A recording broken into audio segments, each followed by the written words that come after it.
ever had a goal you couldn't complete? Well, chances are it wasn't a SMART goal. You see, SMART goals have three main characteristics.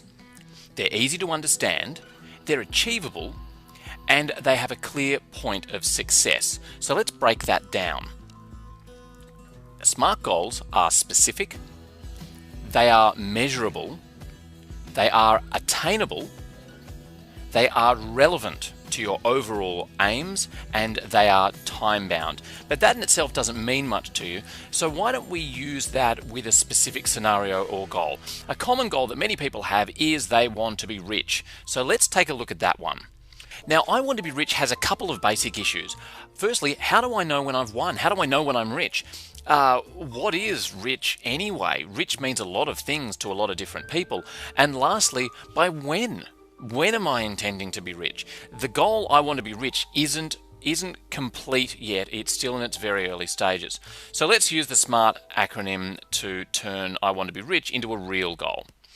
So the first thing to use here is the S, or specific. Now for specific, we use the 5 W's. That is who, what, when, where, and why.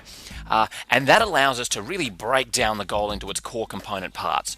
So let's get started with that. The first one is who.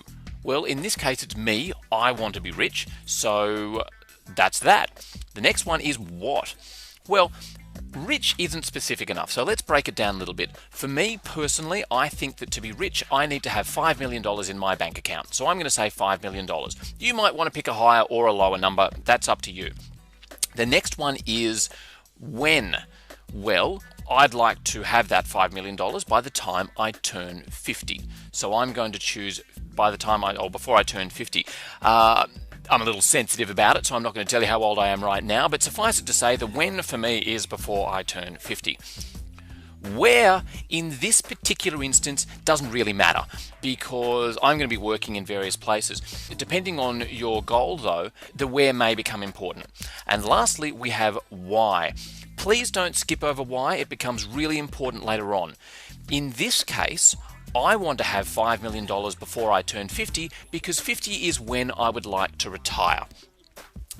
So now if you take a look at that, just that, we've got I want to be rich versus we now know that it's me, it's $5 million, it's before I turn 50, the where doesn't matter, and why am I doing it? So that I can retire. Already this goal is starting to look a little bit better, and we've only done the S. So let's move on now to measurable.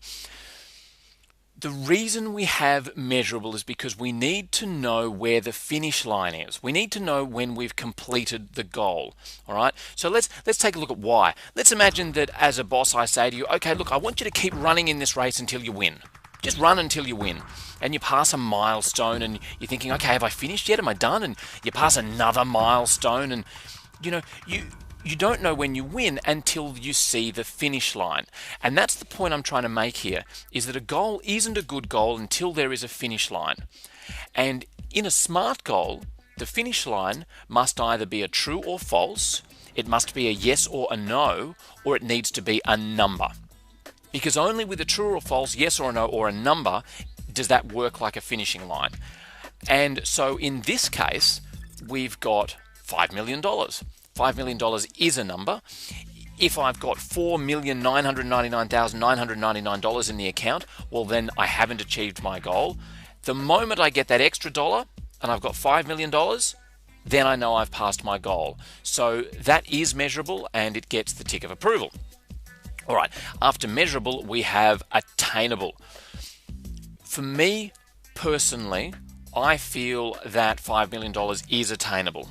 However, you may feel that it's not and might want to set a lower number, or some people might say it's a bit too low and so they might want to set it a little bit higher.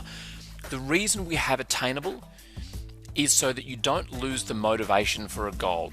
For example, let's say you have a staff member and you say to them, look, I want you to make $1 million worth of sales this month.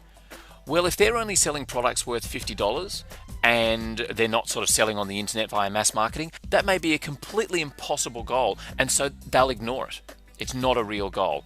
In this case though, $5 million by the time I turn 50, I think it's attainable, and so we give it the tick. The next one is relevant. The relevant is why I ask you to make sure that you do include the why in the 5 W's.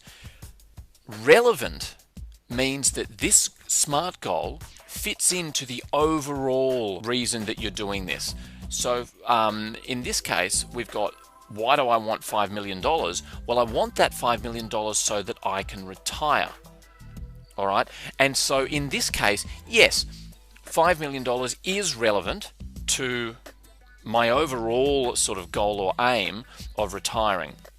So for example, if I had have said that I want to have a Ferrari so that I can retire, well, that doesn't work because that's not really relevant to me retiring. That's relevant to something else. It still could be a SMART goal, but in this case, $5 million is far better because getting $5 million is actually relevant to me wanting to retire.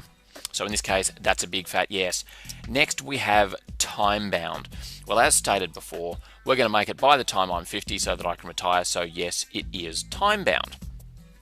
So if you take a look at that now, we've got a whole bunch of the good stuff. And I can now take the goal of I want to be rich, and using those elements, I can turn it into I want to have $5 million by the time I'm 50 years old so that I can retire.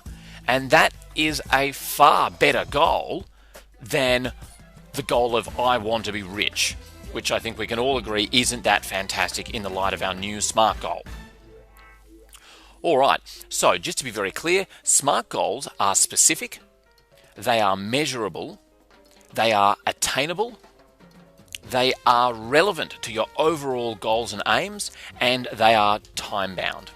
And that, in a nutshell, is a SMART goal.